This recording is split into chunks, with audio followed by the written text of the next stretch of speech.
সমস্যা হলো যে ছাত্র শিক্ষক অভিভাবকের মাধ্যমে একটা পূর্ণাঙ্গ শিক্ষাঙ্গন যার জন্য আমরা আদর্শ ছাত্র বা মেধা তৈরি করতে পারি সেই হিসাবে আদর্শ ক্রীড়াবিদ, আদর্শ সংগঠক এবং আদর্শ পৃষ্ঠপোষকের অভাবের কারণে ক্রীড়াঙ্গনের স্থবির। বিশেষ করে অফিস টিমগুলো যদি চালু থাকতো তাহলে আমরা আরো অনেক অনেক প্রতিভা পেতাম। ইদানিং আমরা স্কুল ভলিবল জাতীয় পর্যায়ে, আন্তঃ উপজেলা পর্যায়ে শুরু করেছি। বগুড়ায় আমরা করেছি, 38টা ছেলে পেয়েছি এবং ভলিবলের মানসম্মত। নেক্সট ফেজে আমরা কক্সবাজারে শুরু করব, পরবর্তী পর্যায়ে চট্টগ্রাম, এইভাবে 64 জেলায় আমরা প্রতিভা অন্বেষণে। কুতুবী ভাই আপনাকে ধন্যবাদ।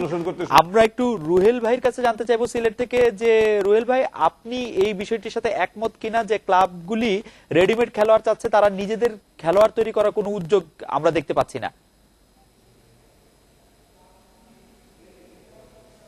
হ্যাঁ, আমি বাবুভাই যেটা বললেন, রাজশাহীর বাবুভাই, যে আমরা যারা মফস্বলে সাধারণত আপনি শুনে আশ্চর্য হবেন, এই ব্যাডমিন্টনটা আমাদের জিমনেশিয়াম যেটা আছে, আমাদের মেয়র মহোদয়ের হস্তক্ষেপে ওনার সাহায্যে আমরা আমরা জিমনেশিয়ামটা আমরা মেরামত করতেছি, যেখান থেকে আমাদের সিলেটের 2 জন ব্যাডমিন্টন ন্যাশনাল টিমে খেলতেছে দুলালের নাম। সেখানে ফেডারেশনের কোনো কার্যক্রম নেই। আমরা ভলিবল লিগ আমরা নিজস্ব স্টাইলে করতেছি। সত্যিকার অর্থে আমরা পাচ্ছি, আমরা প্রতিভা পাচ্ছি, কিন্তু সঠিকভাবে যেমন ক্লাবদের কাছে ওইটা যাবে না। সরকারিভাবে কোনো পৃষ্ঠপোষকতা আমাদের বর্তমানে অর্থমন্ত্রীর ইচ্ছা আছে, কিন্তু ফেডারেশন যারা আমলারা বসে আছেন ওদের কোনো ধরনের কোনো সাহায্য সহযোগিতা বা ওটাকে সুষ্ঠুভাবে পরিকল্পনা বাস্তবায়ন করতে দিচ্ছে না।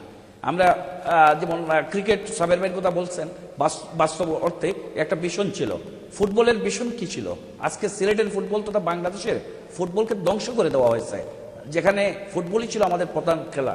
আজকে ডিএফ এর নামে সমস্ত, আজকে সিলেটে আমাদের ফুটবল আমরা করতে পারছি না। কারণটা কি? আমি বুঝতে পেরেছি জনাব রুহেল, আপনাকে ধন্যবাদ। আমরা ধন্যবাদ জানাচ্ছি রাজশাহী থেকে রইসুদ্দিন মাহমুদ বাবু, চট্টগ্রাম থেকে ইসমাইল কুতুবী এবং সিলেট থেকে ফেরদৌস চৌধুরী রুহেল, আপনাদেরকে আমাদের সাথে যোগ দেওয়ার জন্য এবং মূল্যবান মতামত দেওয়ার জন্য। আমরা অতিথিদের সাথে আলোচনা করার আগে একটু আবার দর্শকদের কিছু মতামত পড়ে নিই। ক্যাপ্টেন জুবায়েদ মতামত দিয়েছেন, স্কুল লেভেলে আগে অনেক চেস টুর্নামেন্ট হতো, এখন একদমই হয় না, কেন? আমরা রাজীবের কাছে বিষয়টি জানতে চাইবো। তার আগে রাজীবকে জিজ্ঞেস করব যে রাজীব, আপনি দাবা খেলায় অনেক দূর এসেছেন, এখন আপনি অনুতপ্ত কিনা? কেন আপনি দাবা খেলায় আসলেন? নাকি আপনি মনে করেন যে জীবনে যা করেছেন ঠিকই করেছেন, অনেক পেয়েছেন? দাবা খেলা আমি মূলত খেলেছি আমার নিজের আনন্দের জন্য।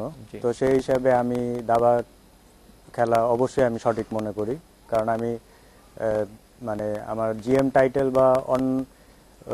বা অন্যান্য সুযোগ সুবিধার চেয়ে আমার মূল ব্যাপার ছিল আনন্দ পাওয়া।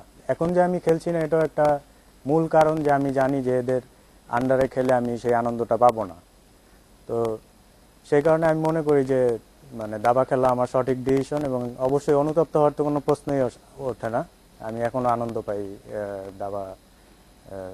দাবা নিয়ে চর্চা। স্কুল পর্যায়ে দাবা প্রতিযোগিতাগুলি হারিয়ে গেল কেন? কারণ আপনি বলবেন। এটা নিয়ে আমরা অনেক মানে চিন্তা বলেছিলাম এর আগের কমিটিগুলোতেও, যে আমাদের একটা স্কুল টুর্নামেন্ট হতো, বেশ ভালো টুর্নামেন্ট। একদম শুরুতে হতো বাটা স্কুল দাবা, পরবর্তীতে সেটা স্ট্যান্ডার্ড চার্টার টুর্নামেন্ট হয়েছিল, যেটা স্কুলের বাচ্চাদের জন্য। এছাড়াও স্কুলেও আগে টুর্নামেন্ট হতো, কিন্তু সেটা কেন হচ্ছে না সেটা আমরা শিওর না। তো এই টুর্নামেন্ট দুটো, এই যে স্ট্যান্ডার্ড চার্টার যেটা বললাম, সেটা বন্ধ হয়ে গেছে। তো স্কুলের ছাত্রদেরকে আবার আগ্রহী যাতে হয় তারা, সেজন্য আপনি জানেন কিনা, কিছুদিন আগে আমরা দাবা অলিম্পিয়াড একটা করেছিলাম শাহজালাল ইউনিভার্সিটিতে।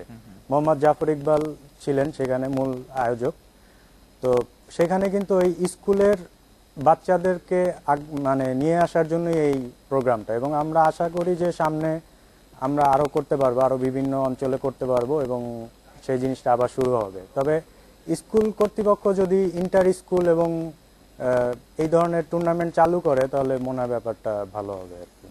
আপনাকে ধন্যবাদ। দোলা, আপনি আমাদের একটু বলবেন, আপনাকে খুব রাগান্বিত বা মনে হচ্ছে যে আপনি কি ব্যাডমিন্টন খেলার হিসেবে যে আপনি এত দূরে এসেছেন, ব্যাডমিন্টন খেলাতে কেন আসলেন সেজন্য কি আপনি দুঃখ করেন? দুঃখ করি না, তবে কোনো অনুতাপ করেন? এখন অনুতাপ লাগে। ব্যাডমিন্টন খেলা না আসলে আগে একজন দর্শক লিখেছেন যে ফালতু বকবক না করে টক অ্যাবাউট স্পোর্টস। সো আমি একটা জানি কথা যে বৃক্ষ তোমার নাম কি, ফলে পরিচয়, সময়ই বলে দিবে। Time is the best healer. আচ্ছা, আমাদের একজন দর্শক বলেছেন যে political nominees are now sports organizer, they are no club activities now in Sylhet, same Badruddoza. উনি সিলেটের প্রসঙ্গে বলেছেন, কিন্তু এটা সরকারের সবগুলো মানে দেশের সবগুলো প্রতিষ্ঠানের মতো ক্রীড়াঙ্গনে অনেক বেশি ঠিক এবং কেন্দ্রীয়ভাবে অনেক বেশি ঠিক। এই প্রসঙ্গে আপনি কিছু বলবেন যে খুব সংক্ষেপে আমরা জানতে চাইবো যে এই খেলাধুলায় রাজনীতিকায়নটা কি পরিমাণ কি ভূমিকা পালন করে? বা আসলে এটা আমি খুবই দুঃখজনক, আমি আপনাকে সরাসরি বলি, আমি এটাতে দুঃখজনক না, এটা এমন একটা পর্যায়ে নিয়ে ঠেকিয়েছেন যে এই যে আজকে ব্যাডমিন্টন এবং দাবা ফেডারেশনের যেই দুর্ঘটনা বলবো আমি, এই যেই ঘটনাগুলো ঘটছে এটার পিছনে কিন্তু সম্পূর্ণভাবে রাজনীতি দায়ী। এবং এটা করছে কারা? এটা একদম আমি লিখি তো কিছু হবে না, যার কাজ করার তাকে কাজ করতে হবে। আমি আপনাকে গ্যারান্টি দিয়ে বলছি যে আমি লিখলেই হচ্ছে না, যে কাজ করার উনি কাজ করছেন না কিংবা করতে পারছেন না। কেন পারছেন না? আপনি যে ব্যাডমিন্টন ফেডারেশনে মাহবুব সাহেবের কথা বলা হলো, সাধারণ সম্পাদক, আমি ব্যক্তিগতভাবে তাকে চিনি, খুবই ভদ্রলোক, খুবই ভালো প্লেয়ার, উঁচু মানের প্লেয়ার, সবকিছুই ঠিক আছে, কিন্তু উনি একটা সরকারি বিসিএস ক্যাডারের অফিসার। উনি কি করে একটা ফেডারেশন চালাবে? কারণ একটা ফেডারেশন চালাতে হলে আপনাকে এনএসসির সাথে কোঅর্ডিনেশন করতে হবে, এনএসসি তে যাদের সাথে কোঅর্ডিনেশন করবেন তারা তার বস। সুতরাং তার মধ্যে কিন্তু একটা হীনমন্যতা একটু থেকেই যাবে যে আমি আমার স্যারকে কিভাবে চিঠি লিখবো, এরকম কনফ্লিক্টের ব্যাপারগুলো আসে। কিন্তু ফেডারেশন সবাই একসাথে কাজ করলে কিছু কিছু জায়গায় দ্বিমত আসে, এই সমস্যাগুলো। সেই ক্ষেত্রে আমি বলবো ওইখানে যদি আপনি রাজনীতি কিংবা স্বজনপ্রীতি না করে ওনাকে সুযোগটা না দেওয়া হতো, যেইভাবে ব্যাডমিন্টন ফেডারেশন গঠন করা হয়েছে, ওই একই অন্যায় ওই একই সরকার যদি মনে করে ব্যাডমিন্টন ফেডারেশন গঠন করে ঠিক করেছে, তাহলে অনেক আগেই দাবা ফেডারেশনটাকে ঠিক করা উচিত ছিল সরকারের। একদম স্পেসিফিক বলি যে ব্যাডমিন্টন ফেডারেশনটা যেই সময়টা ভাঙা হয়েছে, যে এসএ গেমস এর পরে হঠাৎ করে ব্যাডমিন্টন ফেডারেশনটা ভেঙে দেওয়া হলো, যখন ক্রীড়া অঙ্গনে একটা খুব ভালো একটা মুড ছিল যে এই প্রথম 17টা গোল্ড পাইলো বাংলাদেশ, একটা মানে ওই সময়টা কিন্তু পলিটিক্যালি আনরেস্ট ছিল। ওই সময়টা এত মানে খুব সুন্দরভাবে এসএ গেমস এর আয়োজন সবকিছু যখন খুব সুন্দর, হঠাৎ করে ব্যাডমিন্টন ফেডারেশন ভেঙে দিল, দিয়ে অ্যাডহক কমিটি গেল। অ্যাডহক কালচারে আমরা ঢুকলাম কিন্তু ব্যাডমিন্টন দিয়ে, সেম ওই কালচারেই আমরা চলে গেলাম দাবাতে, এই অ্যাডহক কালচারে ঢুকে গেলাম। এবং ঠিকই ওইখানে স্বজনপ্রীতি রাজনীতি মিলে এমন একটা লোককে বানানো হলো, ওই লোক আমি আমি আমি এই 18-20 বছর সাংবাদিকতায় আছি, খেলোয়াড়ও ছিলাম তার আগে, কোনোদিন তার নাম শুনিনি। এবং এই পতনগুলো আপনাকে মেনে নিতেই হচ্ছে এই কারণে, মানে এই রাজনীতির কারণে। শুধু রাজনীতির কারণে। আমাদের একজন দর্শক মিম বলেছেন, শুধুমাত্র এটা দোলার উদ্দেশ্যে বলা, শুধুমাত্র একজনকে নিয়ে ব্যাডমিন্টন প্রসঙ্গে কথা বলে সঠিক তথ্য পাওয়া যাবে না, যাদের সাথে অন্যায় হয়েছে তাদেরকে নিয়ে আসুন, দোলার সাথে কথা বলে কি হবে? আচ্ছা, না, দোলার সাথে কথা বলে কি হবে? আমরা একটু রাজীবের কাছে আসি, যে রাজীব, আমাদের খেলোয়াড়দেরও মানে একটি মানে সামাজিক দায়িত্বের মধ্যে একটি থাকে যে নিজেকে আইকন হিসেবে উপস্থিত করা, সেই জায়গাটিতে আপনি কতটুকু সফল নিজেকে মনে করেন?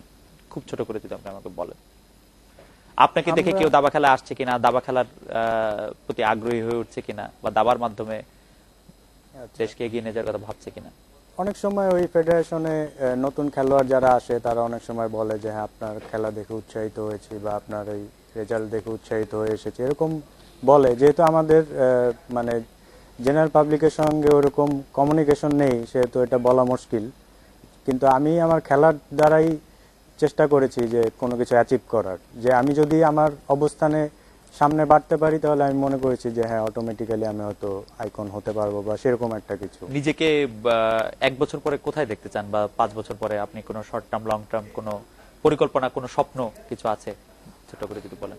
আমার তো আমি চাই যে বাংলাদেশের দাবা সামনে এগোবে। এখন যে পরিস্থিতিতেই থাকুক না কেন আমি আশা করব যে সামনে দাবা এগিয়ে যাবে এবং আমি সেটার পার্ট হিসেবে থাকবো, অংশ হিসেবে থাকবো, এটাই আমার। দোলা, বাংলাদেশের ব্যাডমিন্টনে একটি আশার কথা শুনতে চাই আপনার মুখে।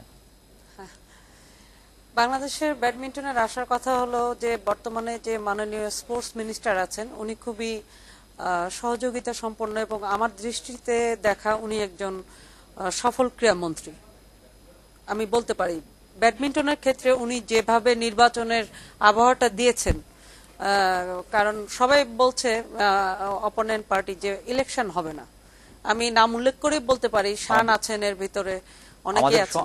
আমাদের সময় খুব আচ্ছা। কম, আমরা বুঝতে পারলাম যে বাংলাদেশের ব্যাডমিন্টনের ক্ষেত্রে বা ক্রীড়াঙ্গনে ব্যাডমিন্টনের ক্ষেত্রে বড় একটি আশা হচ্ছে বাংলাদেশের বর্তমান নির্বাচন, এবং এর ক্রীড়ামন্ত্রী ক্ষেত্রে আমার মনে হয় জুবাইদুর রহমান রানার কোনো বিকল্প নেই, বা বাংলাদেশের বর্তমান ক্রীড়ামন্ত্রী বা ওবায়দুর রহমান রানা বা হোয়াটএভার। রানা ভাই আজকে আমাদের অনুষ্ঠানে আসার জন্য, রাজীব আমাদের অনুষ্ঠানে আজকে আসার জন্য, এবং দোলা আপনাকে অনেক ধন্যবাদ। ধন্যবাদ। এই ছিল আজকের বাংলাদেশে অনুষ্ঠানে। আপনার মতামত বা প্রশ্ন পাঠাতে পারবেন আজকের বাংলাদেশের @independent24.tv এই ঠিকানায়। দেখা হবে আগামীকাল এই একই সময়। শুভরাত্রি।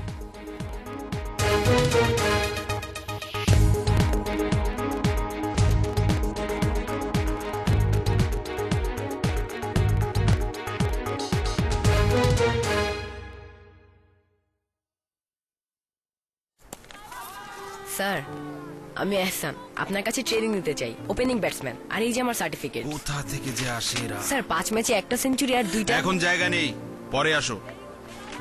মানুষ পরখ করে আগে আর দেখে পরে। এ কারণে ইয়েলো ফাইটার সমৃদ্ধ নতুন রেন পাওয়ার ওয়াইড, যা হলদে ভাব দূর করে আর কাপড়কে রাখে ধপধপে উজ্জ্বল। Hello sir.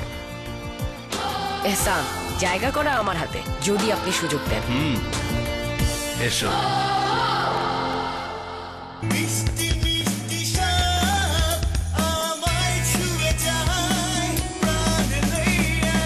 দুধ ও চকলেটের অপূর্ব স্বাদে প্রাণ নেয়া।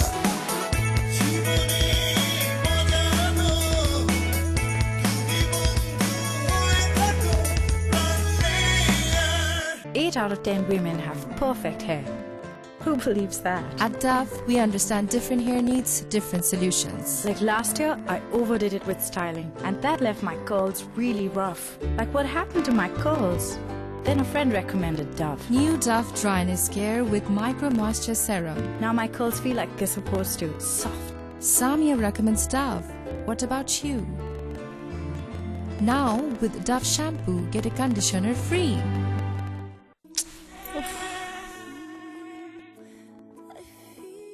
Oof, that?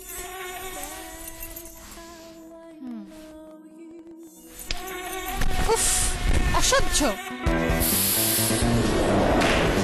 মশাদের উৎপাত নিমিষেই থেমে যাক। এক্সপেল। ভ্যাসলিন পেল এমন একজনকে যার 24 ঘন্টা কোমল আর মোলায়েম ত্বকের প্রয়োজন ছিল। এখন আমি হানিমুনে, তাই চাই সুন্দর ত্বক, খসখসে নয়। তাই আমি ট্রাই করে দেখলাম ভ্যাসলিনের 24 ঘন্টা ময়শ্চারাইজিং লোশন। আমরা দুজনে কিছুতেই দূরে থাকতে পারি না। আমরা না, শুধু তুমি।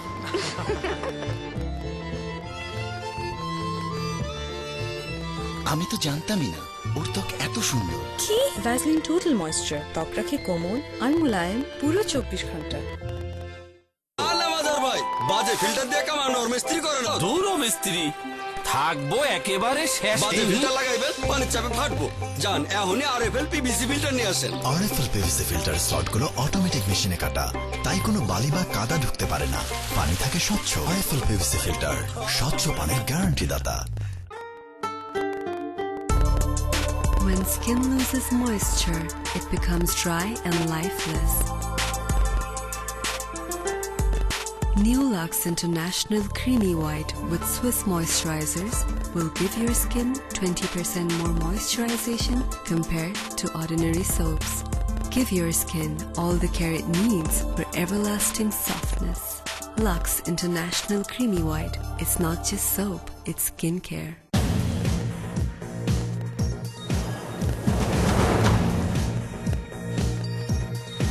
শুধু কোনো শিল্পই নয়, এর মধ্যে রয়েছে এক একটি ইতিহাস।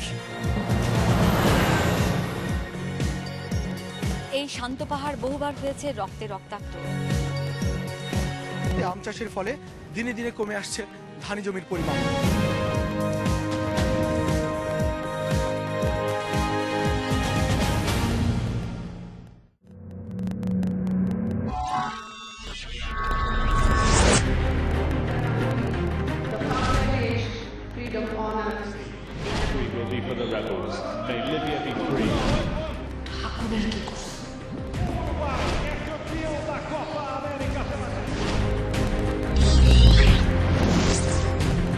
সারা দুনিয়ার সকল সংবাদ জানুন একটি মাত্র উৎস থেকে।